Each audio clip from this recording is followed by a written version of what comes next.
Hello everyone and welcome to all of you.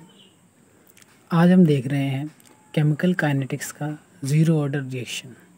तो first of all हम इसकी definition देखते हैं।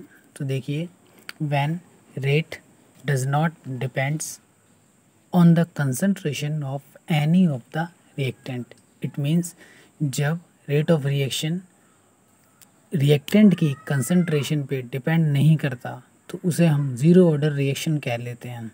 तो मान लेते हैं कि रिएक्टेंट है जिससे आपका प्रोडक्ट फॉर्म हो रहा है।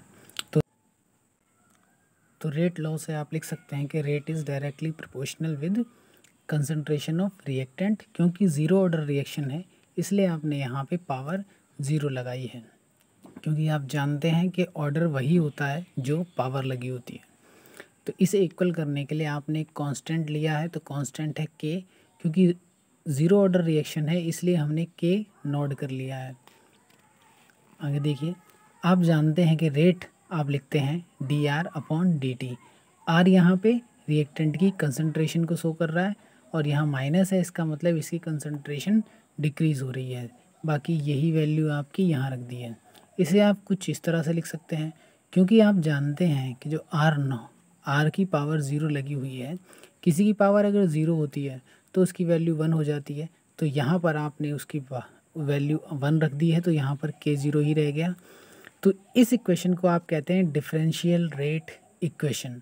और अगर यहाँ से dt को आप इस तरफ क्रॉस मल्टीप्लाई कर देते हैं तो इसे कहते हैं इंटीग्रेटिंग इक्वेशन।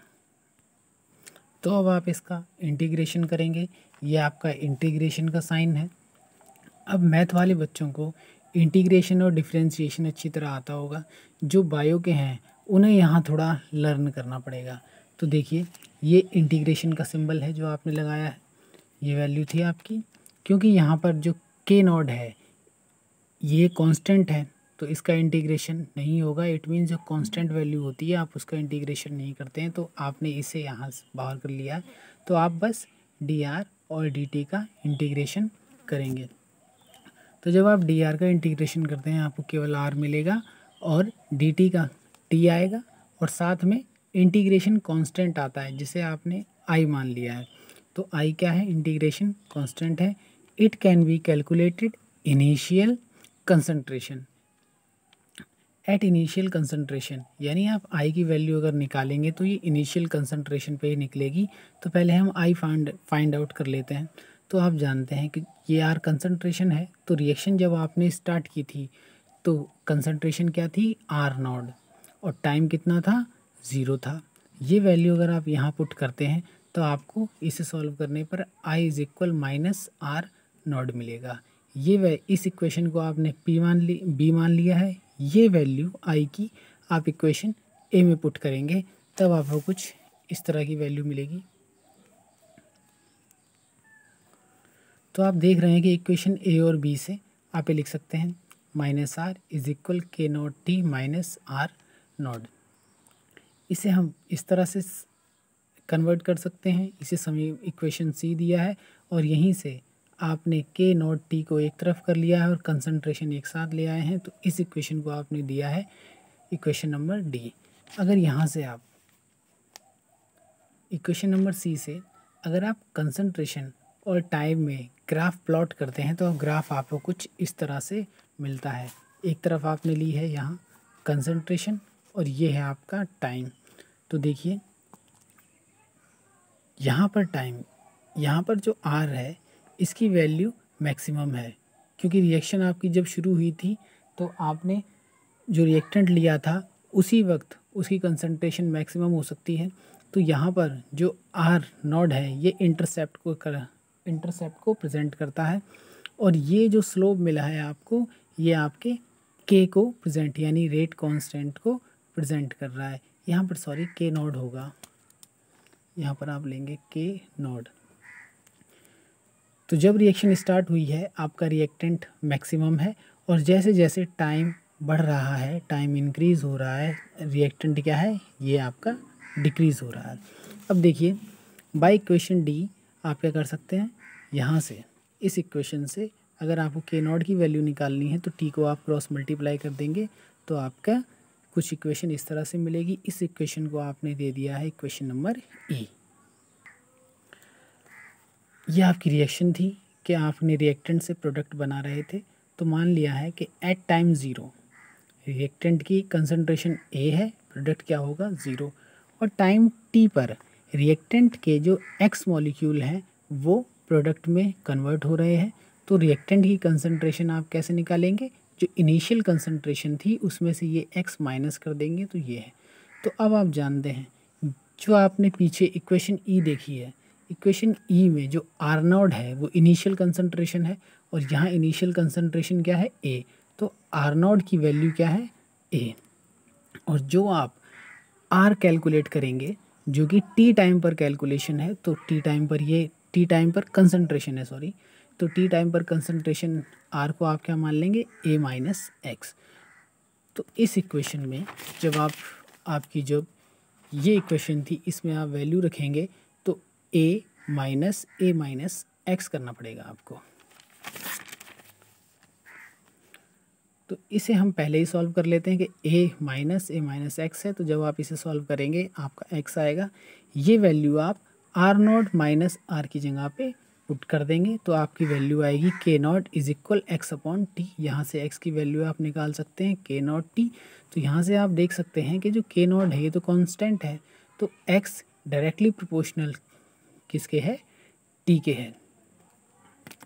अब हम इसी की हाफ लाइफ पीरियड देखते हैं। तो सबसे पहले हाफ लाइफ पीरियड की डेफिनेशन देखिए, the time during which the concentration of reactant is reduced to half and it of its initial concentration. इसका मतलब है कि किसी भी रिएक्शन के लिए वह टाइम पीरियड जिसमें उसकी जो इनिशियल कंसंट्रेशन है वो हाफ हो जाए उसे आप क्या कहेंगे हाफ लाइफ पीरियड कहेंगे। फॉर ज़ीरो ऑर्डर रिएक्शन के लिए आप क्या करेंगे, आपको जो x मिला था ये जो x है ये क्या है इनिशियल वैल्यू का हाफ होगा। तो इनिशियल वैल्यू आपकी a थी तो आप a को हाफ करेंगे यानी a अपॉन 2 करेंगे। तो जब आप इस इक्वेशन से हाफ लाइफ पीरियड निकालेंगे तो यहाँ पर x की वैल्यू क्या रख देंगे a अपॉन 2 रख देंगे, और t क्या है t हाफ है। t हाफ का मतलब है कि आपका हाफ लाइफ पीरियड है। ये दोनों वैल्यू आप इस इक्वेशन में पुट करेंगे तो आपको कुछ इस तरीके से इक्वेशन मिलेगी जिसे आप इस तरीके से सॉल्व कर सकते हैं। तो जब आपसे किसी भी रिएक्शन का ये ज़ीरो ऑर्डर की रिएक्शन के लिए हाफ लाइफ पीरियड पूछा जाए तो आप इन फार्मूलाज का यूज़ कर सकते हैं। अब हम देखते हैं फर्स्ट ऑर्डर रिएक्शन। तो फर्स्ट ऑफ ऑल इसकी डेफिनेशन देखिए, when rate directly proportional to the concentration of reactant, या फिर आप इसे ऐसे भी कह सकते हैं कि अगर किसी रिएक्शन का जो रेट है वो कंसंट्रेशन की 1 पावर के प्रोपोर्शनल है तो उसे आप क्या कहेंगे फर्स्ट ऑर्डर रिएक्शन। तो फिर से आपने एक रिएक्शन कंसीडर कर ली कि रिएक्टेंट से आपका प्रोडक्ट फॉर्म हो रहा है, तो आप रेट लॉ से कैलकुलेट कर सकते हैं कि rate is directly proportional reactant की कंसंट्रेशन है। यहाँ पर भी आप रेट कांस्टेंट का यूज़ करेंगे क्योंकि आपकी जो रिएक्शन है वो फर्स्ट ऑर्डर की है, तो यहाँ पर हमने K1 का यूज़ किया है। अब रेट को आप इस तरह लिख सकते हैं तो ये इक्वेशन मिलेगी। तो इक्वेशन ए को आप डिफरेंशियल रेट इक्वेशन कहते हैं। यहाँ पर अगर dt को हम इस तरफ क्रॉस मल्टीप्लाई कर दें तो ये r अगर हम इस तरफ ले आएँ तो आपको कुछ इस तरह की इक्वेशन मिलेगी। अब अगर इसका हम इंटीग्रेशन करते हैं तो कुछ इस तरीके का सिंबल आप यूज़ करेंगे, क्योंकि ये के आपका जो K1 था ये कांस्टेंट था तो ये इंटीग्रेशन के साइन के बाहर आ जाएगा। फिर से dt का इंटीग्रेशन होगा t प्लस आई फिर से आपका इंटीग्रेशन कांस्टेंट है जिसकी वैल्यू आप इनिशियल कंसंट्रेशन पर निकालते हैं। तो इनिशियल ये देख लीजिए कि इसका जो इंटीग्रेशन आएगा वो आपका आएगा ln r, और माइनस का सिंबल आपने यहाँ लिया है इसीलिए हमने यहाँ यूज़ किया है। तो एट इनिशियल कंसंट्रेशन यहाँ पर जो आई है आप जानते हैं ये इंटीग्रेशन कांस्टेंट है और इसकी वैल्यू इनिशियल कंसंट्रेशन पे कैलकुलेट की जाती है। इनिशियल कंसंट्रेशन पर जो रिएक्टेंट की कंसंट्रेशन है वो आपने आर नॉट ली है व तथा जो टाइम है इसे आपने 0 लिया है। ये दोनों वैल्यू अगर आप यहाँ पुट करेंगे तो आपको एट द लास्ट आई की वैल्यू ये मिलेगी। तो आई की वैल्यू आप इक्वेशन सी में रखते हैं तो आपको कुछ इस तरीके से इक्वेशंस मिलती हैं। तो इन इक्वेशंस को आप इस तरीके से एक दूसरे में कन्वर्ट कर सकते हैं। यहाँ से अगर K1T का आपकी K1T की वैल्यू अगर आपको निकालनी है तो आप ये कर लेंगे। ये देखिए, अब याद कर लीजिए कि इस इक्वेशन को आप इस तरह कन्वर्ट कर लेंगे कि अगर आपको रेट कांस्टेंट की वैल्यू निकालनी है तो टाइम इधर आ जाएगा। यहाँ पर कुछ इस तरह की इक्वेशन मिलेगी आपको। इसे आप integrated rate expression for first order कहते हैं। अब आपको याद करना है कि जो ln है, ln मान लीजिए कोई x है जिसकी ln आपको कैलकुलेट करना है, तो ln को हम लॉग में चेंज कर लेते हैं। तो ln को लॉग में चेंज करने के लिए केवल 2.303 का मल्टीप्लाई होता है। तो वही काम हमने यहाँ किया है कि ln की जगह पर क्या कर दिया है 2.303। तो कुछ इस तरह की वैल्यू मिलेगी। यहाँ पर आर नोड क्या है, इनिशियल कंसंट्रेशन, तो इसकी वैल्यू ए है। आर क्या है, टाइम टी पर कंसंट्रेशन, इसकी वैल्यू ए माइनस एक्स है। तो यहाँ पर हम ये कंसंट्रेशन पुट कर लेते हैं तो आपको कुछ इस तरह से इक्वेशन मिलती है। अगर यहाँ आप लॉग आर और टाइम में ग्राफ प्लॉट करते हैं तो आपको कुछ इस तरीके का ग्राफ प्राप्त होता है। यहाँ पर देखिए, लॉग आर नॉट क्या है, इनिशियल कंसंट्रेशन है, और इसका जो स्लोप है वो है आपका -K1/2.303। अब हम इसके लिए भी हाफ लाइफ पीरियड निकाल लेते हैं। तो आप जान चुके हैं कि फर्स्ट ऑर्डर के लिए फाइनल इक्वेशन आपको ये मिली थी। यहाँ आप जानते हैं कि हाफ लाइफ पीरियड में जो इनिशियल कंसंट्रेशन है वो क्या हो जाती है, हाफ हो जाती है। तो आप क्या करेंगे, ये जो x की वैल्यू है इसे हम क्या कर देंगे, हाफ कर देंगे।